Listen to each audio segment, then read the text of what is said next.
Sa Negros Occidental noong unang bahagi ng 2000s, namuhay ang isang simpleng pamilya. Si Maria, isang mapagmahal na ina ng dalawang batang lalaki, ay nagpunta sa Italy noong 2005 bilang caregiver upang maitaguyod ang mas magandang buhay.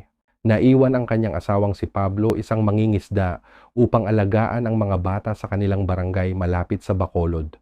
Sa una, masaya at detalyado ang mga sulat ni Maria tungkol sa kanyang amo at buhay sa Europa.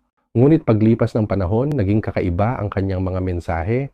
Binanggit niya ang mahahabang gabi at pakiramdam na tila may sumusunod sa kanya.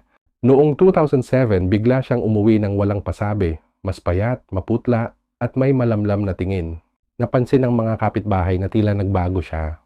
Isang gabing may malakas na bagyo noong Agosto 2007, umuwi si Pablo mula sa pangingisda at inabutan ang adobong niluluto ni Maria. Sinabi nitong tulog na ang mga bata at hinainan siya ng malambot na karne. Pagkatapos kumain, nagtaka si Pablo sa katahimikan ng bahay. Nang silipin niya ang silid ng mga anak, wala ang mga ito. Bumalik siya sa kusina at doon malamig na sinabi ni Maria na ang karne sa kaldero ay ang kanilang mga anak. Sa matinding galit at takot, sinugatan ni Pablo ang mukha ni Maria gamit ang bolo, nag-iwan ng malalim na pilat sa kanyang pisngi.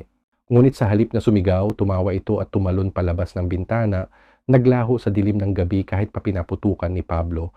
Kinabukasan, natagpuan sa likod bahay ang mga labi ng dalawang bata. Idineklara ng pulisya na si Maria ang pangunahing suspect sa krimen, ngunit hindi na siya muling nakita. Kumalat ang bulong-bulungan na siya'y naging aswang, isang nilalang sa alamat na kumakain ng laman at dugo ng tao. Sa mga sumunod na taon, may mga ulat ng babaeng may pilat na nakikitang gumagala sa bukirin tuwing gabi. May mga batang nawawala at may mga bangkay na natatagpo ang walang dugo. Hanggang ngayon, sa ilang bahagi ng Visayas, may babala pa rin ang mga magulang. Huwag kayong lalabas sa gabi, baka kunin kayo ni Maria Labo. Isang trahedya na nagsimula bilang krimen, ngunit naging alamat na patuloy na nagbibigay kilabot sa rehiyon.